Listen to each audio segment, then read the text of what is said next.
Assalamualaikum warahmatullahi wabarakatuh. Waalaikumsalam warahmatullahi wabarakatuh. Bismillahirrahmanirrahim. Para siswa-siswi kelas 11 ABD ini senantiasa semua mendapatkan rahmat dan kenikmatan dari Allah. Semoga ini akan barokah untuk kegiatan pada pagi menjelang siang hari ini melanjutkan pembelajaran ini di minggu yang ketiga. Diawali dengan tanggal 20 Juli, 23 Juli, sekarang sudah ganti bulan tanggal 3 Agustus.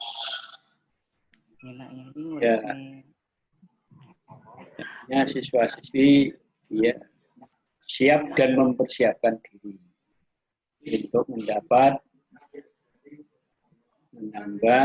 ilmu pengetahuan umum, ya, umum berkaitan dengan kewarganegaraan atau PPKN. Nah, materinya ini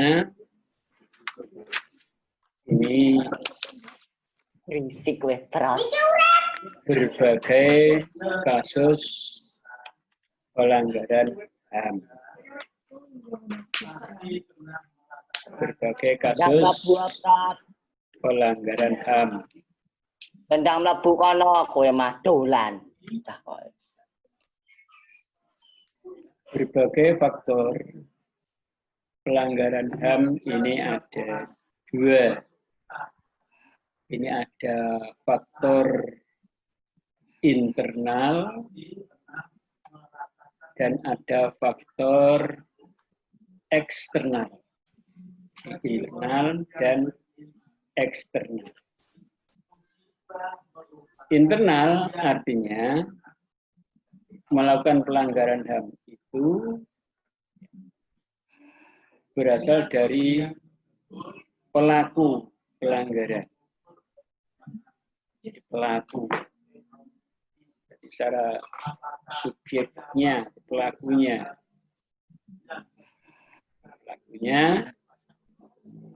ini diantaranya ya, satu faktor atau sikap egois, yang kedua itu rendahnya kesadaran dalam bidang hukum, rendahnya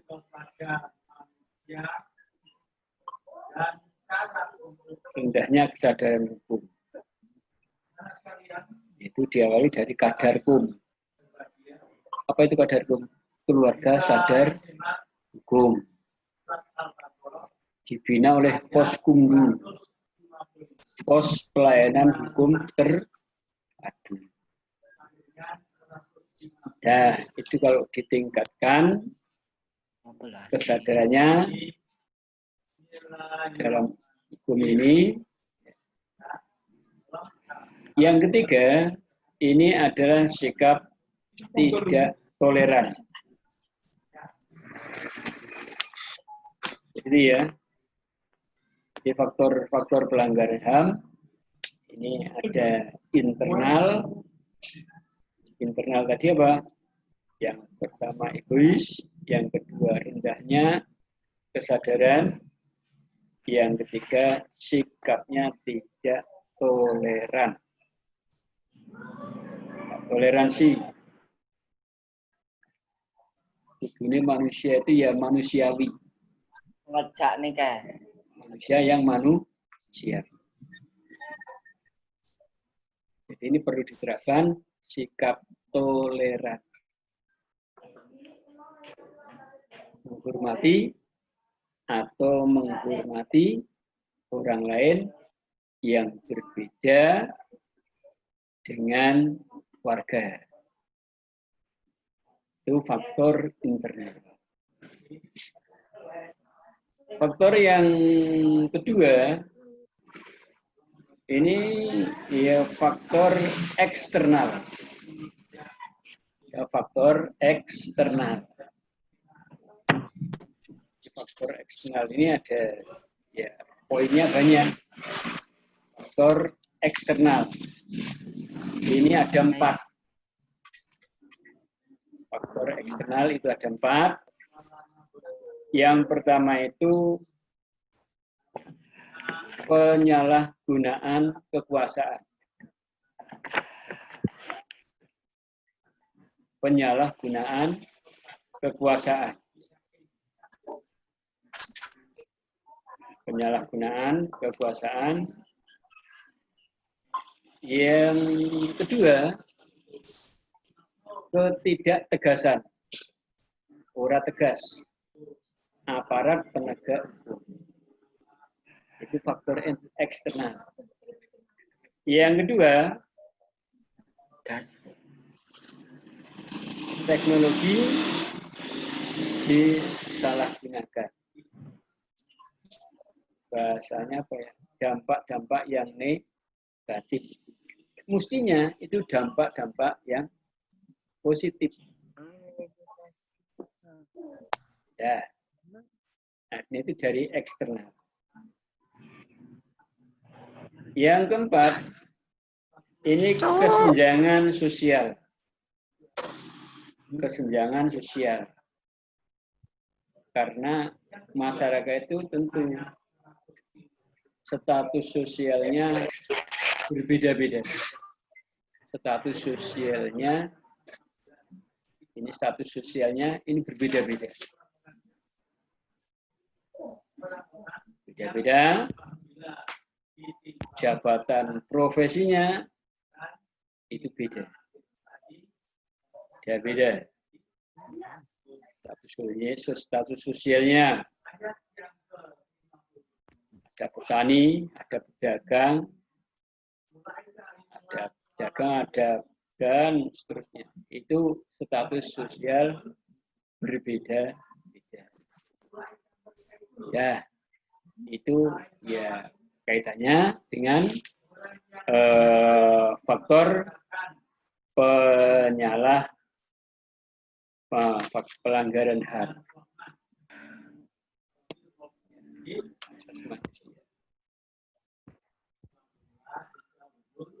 Ini masalah hak asasi manusia. Siswa sudah tahulah dasar hukumnya. Masalah HAM,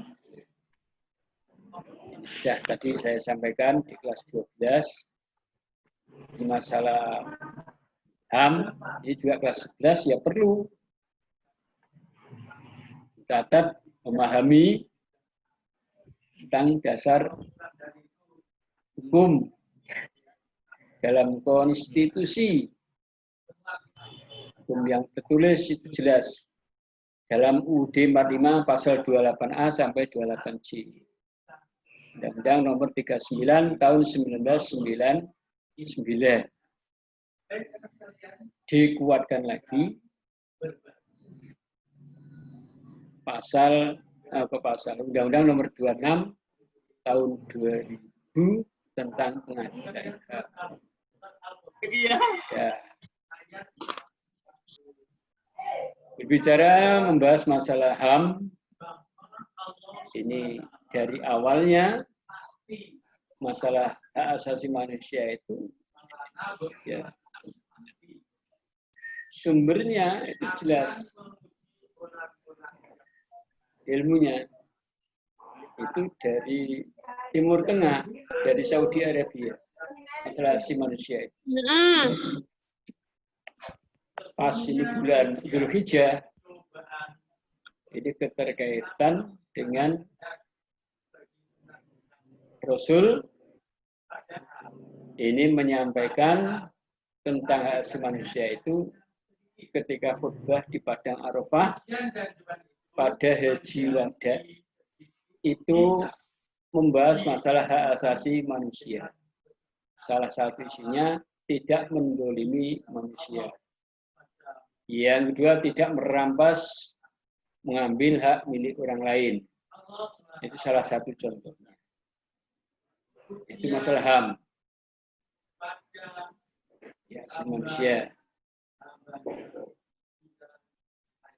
Itu ya. Pelanggarannya HAM itu faktor-faktor penyebabnya ini dari faktor internal dan faktor-faktor eksternal.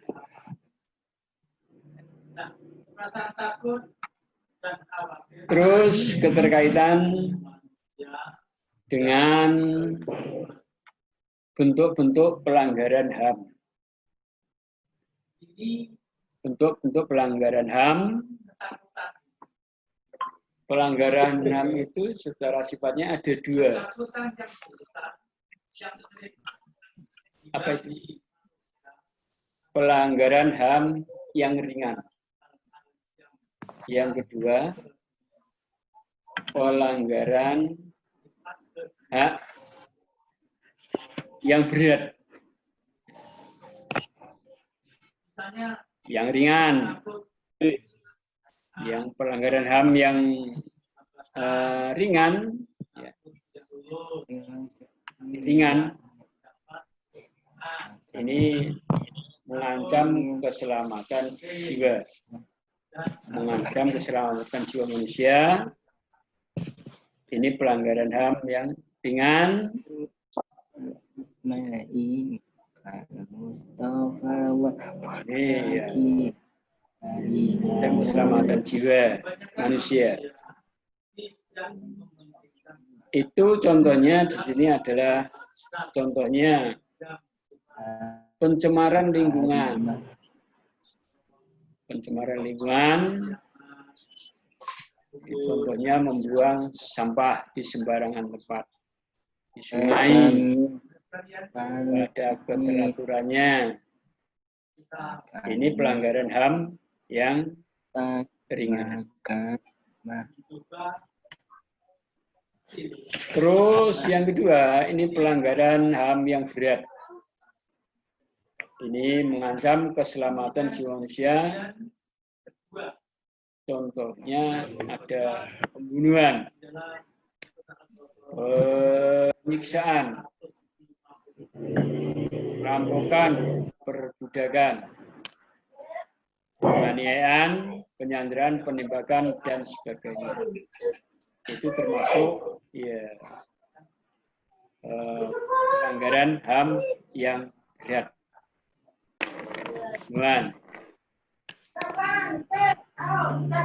Makanya di situ dalam aturan ada nomor berapa tadi? Nomor 26 tahun 2000. Di negara kita sudah ada undang-undang nomor 26 tahun 2000. Nah, undang-undang nomor 26 tahun 2000 itu tentang pengadilan hak asasi manusia. Kaitannya dengan pelanggaran berat. Yang berat ini, ada kejahatan genosid. Kejahatan genosida. Kejahatan genosida.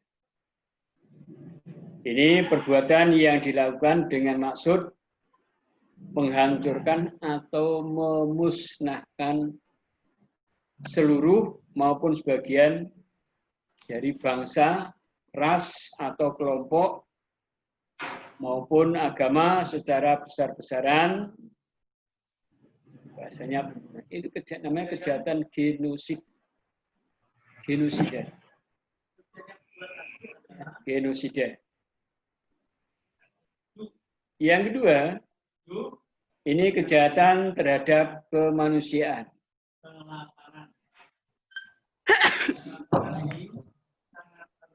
Ini ya, kejahatan terhadap kemanusiaan.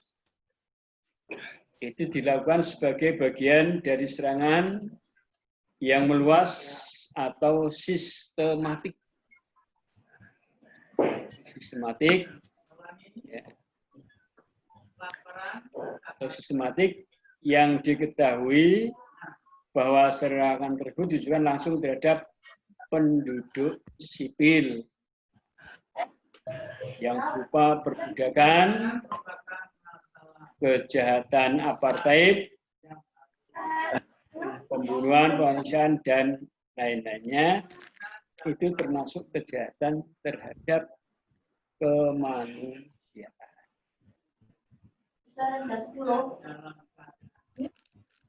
Ya, jadi pelanggaran HAM umumnya mengarah bentuk pada pelanggaran kepada kebebasan hak hidup, kebebasan untuk hak hidup, hak memperoleh perlindungan, hak memperoleh kemerdekaan, dan hak kebahagiaan yang dimiliki oleh setiap manusia. Nah, jadi ini masalah kejahatan. Ini ada dikategorikan ada dua, kejahatan genosid, yang kedua kejahatan terhadap kemanusiaan. Nah, terus yang selanjutnya dalam sejarah isi berbagai kasus pelanggaran HAM, kasus pelanggaran HAM. Ini di Indonesia. Contohnya kasus pembunuhan Munir. Bani wis la nganu ning apa? Munir salah satu aktivis HAM Nulis menangani kasus pelanggaran HAM di Indonesia. Jadi Munir. Bani wis mangkat. Mangkat ning kono lah. Yuk, Munir adalah aktivis HAM. Itu meninggal karena pelanggaran HAM. Ya delokan ning sami. Yang kedua kasus di sini Marsinah. Marsinah salah satu buruh. Ketika Marsinah bersama dengan teman-teman sama buruh menggelar unjuk rasa. Unjuk rasa lah. Menuntut hak untuk menaikkan upah. Ya meninggal karena kasus unjuk rasa. Ya, itu masih banyak lagi contoh-contoh yang lain ya, di negara kita. Ini ya banyak. Ini ada pelanggaran-pelanggaran hak asasi manusia. Tuh contohnya. Nanti siswa-siswi bisa mencari ya, contohnya kasus-kasus pelanggaran di negara Indonesia. Tentunya siswa-siswi ya mencari sumbernya dalam sejarah tentang kasus-kasus pelanggaran HAM di Indonesia. Materinya silahkan cari kasus-kasus pelanggaran HAM di Indonesia. Untuk ini nanti akan. Nah.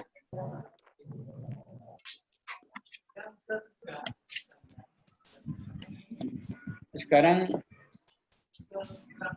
upayanya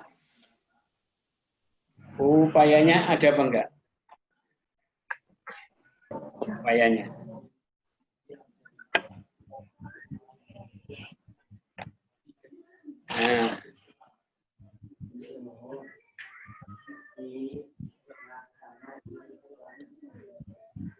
Jadi upaya pencegahan pelanggaran hak asasi manusia ini dapat dilakukan mengatasi berbagai kasus pelanggaran HAM. Ini yang pertama, supremasi hukum. Yang pertama, supremasi hukum. Dan demokrasi harus ditegakkan. Nah, supremasi hukum dan demokrasi harus ditegakkan. Yang kedua, meningkatkan kualitas. Meningkatkan kualitas pelayanan publik untuk mencegah terjadinya berbagai bentuk pelanggaran HAM oleh pemerintah. Yang ketiga, meningkatkan pengawasan. Meningkatkan pengawasan dari masyarakat, lembaga-lembaga politik terhadap setiap upaya penegakan HAM yang dilakukan oleh pemerintah. Jadi meningkatkan pengawasan dari masyarakat. Yang ketiga, ini meningkatkan pengawasan dari masyarakat. Sudah ya. Nah, yang keempat maksudnya, meningkatkan penyebarluasan gagasan upaya penegakan asasi pada masyarakat melalui pendidikan formal, ya, sekolah, madrasah, ya, sekolah, atau ya perguruan tinggi. Yang keempat, yang keempat ya. Yang kelima, ini meningkatkan profesionalisme lembaga keamanan dan pertahanan negara. Bukan profesional pertahanan dan keamanan negara. Jadi kalau dalam UD, siswa-siswi tentunya nanti membaca, memahami pertahanan dan keamanan negara itu pasal 30 ayat 1 sampai 5. Itu masalah hankam, pertahanan dan keamanan. Yang keenam, meningkatkan kerjasama. Kerjasama ya, yang harmonis, baik itu kerjasama dalam negeri atau kerjasama dengan luar negeri. Apakah itu kerjasama bilateral atau dan kerjasama regional. Yang ketiga, kerjasama multilateral. Apa? Multilateral atau internasional. Ya, itu meningkatkan kerjasama yang harmonis antara kelompok atau golongan masyarakat agar mampu ya saling memahami dan menghormati keyakinan dari pendapat masing-masing. Ya. Terus keterkaitan dengan penanganan kasus pelanggaran HAM di pengadilan HAM hak asasi manusia, ini tentunya ini ya proses peradilan untuk menangani masalah HAM Ini terutama yang sifat berat. Sebelum berlakunya Undang-Undang Nomor 26 Tahun 2000 tentang pengadilan HAM, karena kasus pelanggaran HAM diperiksa dan diselesaikan di pengadilan HAM dibentuk berdasarkan keputusan Presiden berada di lingkungan peradilan. Iya. Pelaksanaan, penerapan masalah pelanggaran HAM ini dasarnya adalah Undang-Undang Nomor berapa tadi? 26 Tahun 2000. Siswa-siswi nanti ya bisalah mencari Undang-Undang Nomor 26 Tahun 2000. Nanti mencari ya tentang undang-undang. Siswa-siswi saya beritahu tugas untuk mencari Undang-Undang Nomor 39 dan Undang-Undang Nomor 26 tentang HAM dan tentang pengadilan HAM. Karena itu sumbernya. Ya. Terus yang selanjutnya ada proses penanganan. Ini ada pelanggaran hak asasi manusia, ya, dilakukan melalui berbagai komisi nasional. HAM, ini ya, HAM, pengadilan HAM, dan pengadilan ad hoc.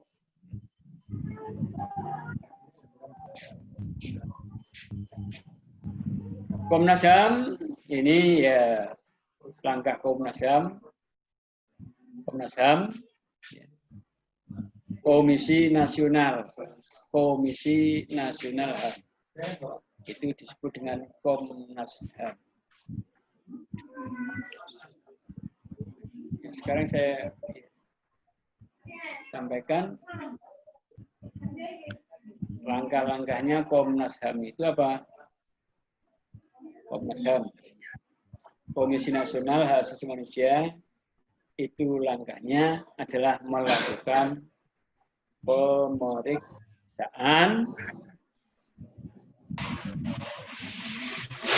Yang kedua, melakukan pengaduan setelah manusia terhadap pemeriksaan.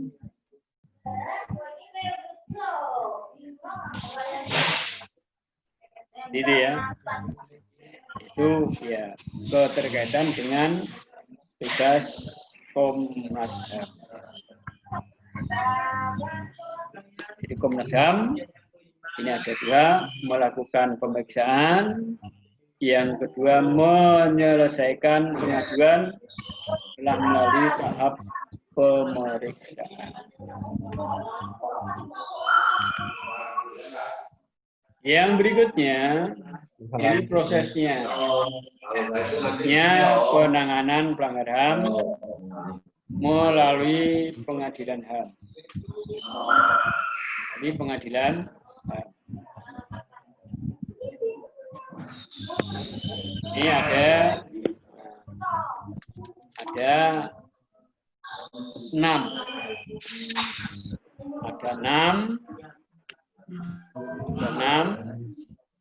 proses penanganan pelanggaran HAM. Ada 6 proses penanganan pelanggaran HAM melalui pengadilan HAM. Ini yang pertama.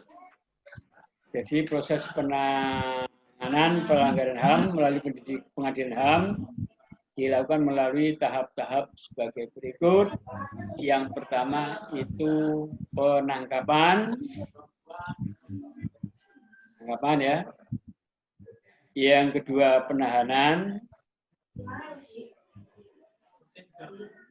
Yang ketiga, penyelidikan. Penyelidikan. Yang keempat, penyidikan. Penyidik.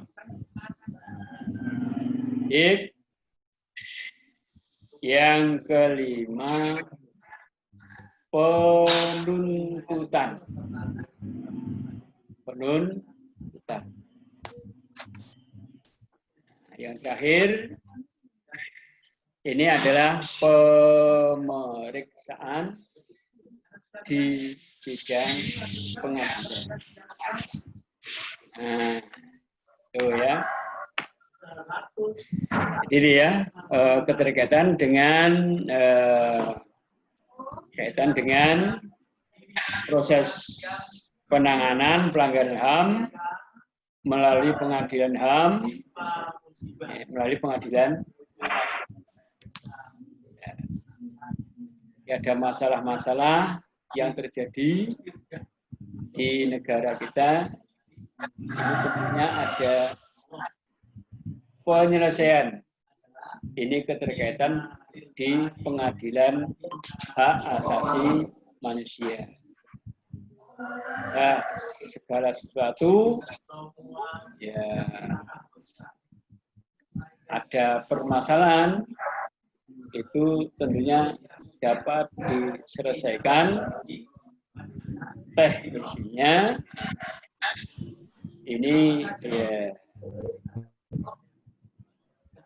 melalui ya pengadilan keterkaitan dengan ya pelanggaran hak asasi manusia.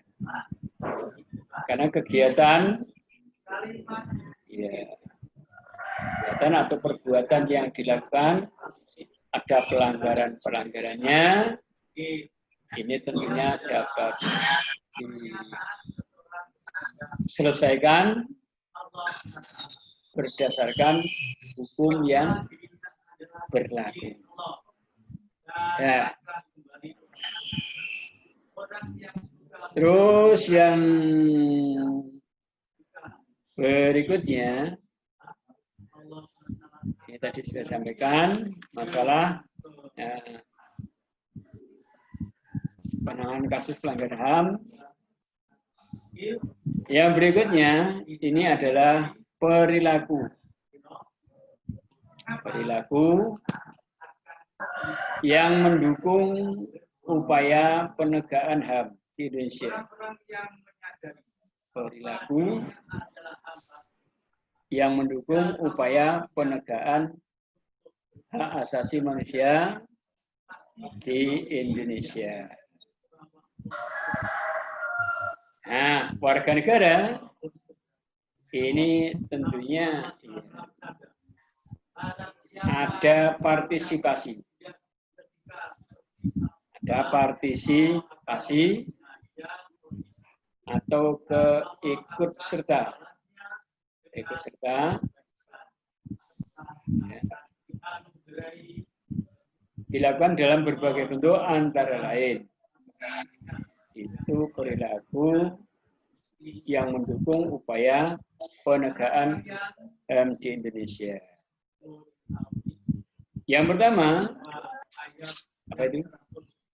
Yang pertama, berperilaku sehari-hari sesuai dengan nilai-nilai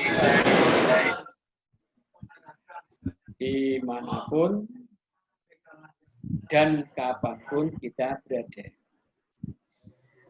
Berperilaku sehari-hari sesuai dengan nilai-nilai hak asasi manusia dimanapun dan kapanpun.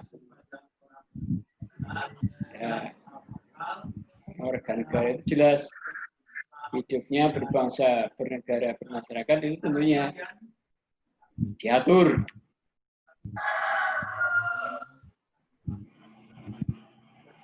Yang kedua, perilaku yang mendukung itu ya. Yang kedua, saling menghargai.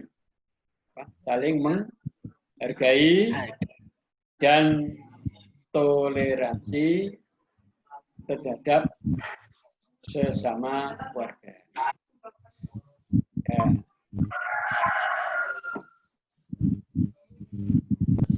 Ya, itu saja ya. Kaitan dengan perilaku warga, ini masih membahas masalah tadi ya, bahas masalah pelanggaran hak asasi manusia. Ya.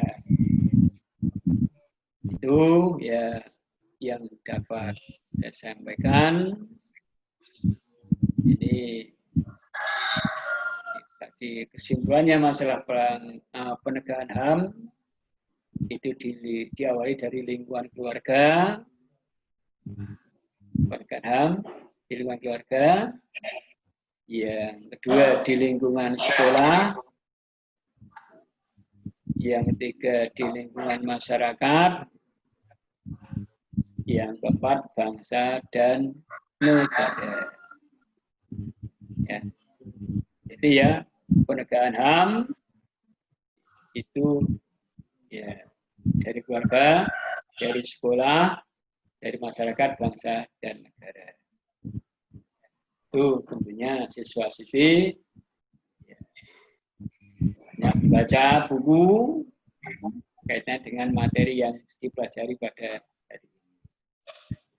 Itu saja yang dapat saya sampaikan. Ya, siswa-siswi dapat ilmu yang bermanfaat. Sudah paham semua, selesai ya?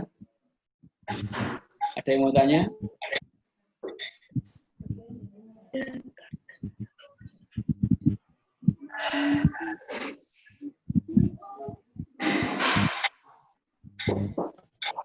Ya, alhamdulillah berarti paham semua.